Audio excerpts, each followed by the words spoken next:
ফিলিস্তিনের মাটি বোমার আঘাতে চূর্ণ বিচূর্ণ। গাজাবাসীর নির্মম বেদনা আর নির্বিচারে অসংখ্য হত্যাকাণ্ড ঘটিয়েও ক্ষুধা মিটত না নেতানিয়াহুর। আর এখন সেই মহাপ্রতাপশালী নেতানিয়াহুর নিজ দেশ পড়ছে দাবানলের জ্বলন্ত আগুনে, যা জেরুজালেমের বাইরে ইসরায়েলের বৃহৎ দাবানল। প্রকৃতির কি এক বিচার! আগুন নিয়ন্ত্রণ না করতে পেরে এবার বাধ্য হচ্ছে জরুরি অবস্থা ঘোষণা করতে। টাইমস অফ ইসরায়েল জানায়, ভয়াবহ তাপপ্রবাহ এবং জোরালো বাতাস থেকে দাবানলের সূত্রপাত হয়, যার ফলে আগুন নিয়ন্ত্রণে আনাও কঠিন হয়ে পড়েছে।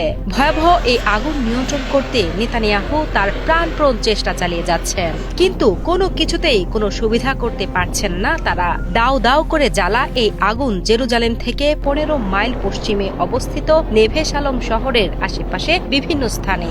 একটি ভিডিওতে দেখা যায় মূল সড়কের পাশেই জ্বলছে ভয়াবহ আগুন, আর ওই সড়কেই গাড়ির দীর্ঘ সারি।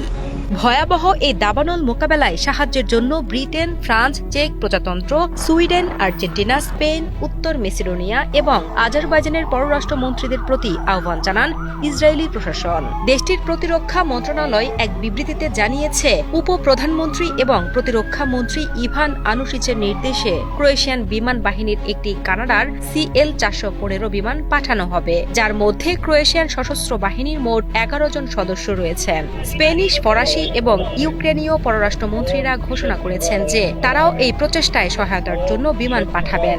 ইসরায়েলি কর্তৃপক্ষ এক বিবৃতিতে জানিয়েছে, দমকল কর্মীরা জেরুজালেমের হাইওয়ে 1-এ যানবাহন চলাচলের জন্য বন্ধ করে দিয়েছে এবং সেখানে আগুন নিয়ন্ত্রণের চেষ্টা করছে। জনসাধারণকে এলাকা থেকে দূরে থাকার জন্য অনুরোধ করা হয়েছে।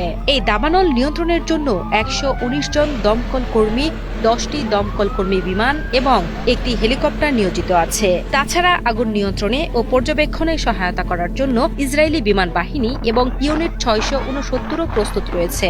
উদ্ধারকর্মীরা ভারী ধোঁয়ায় আটকে পড়া যানবাহন থেকে 9 জনকে উদ্ধার করেছেন। ঘটনাস্থলে 3টি ব্যক্তিগত গাড়ি জ্বলছে বলেও জানা গেছে।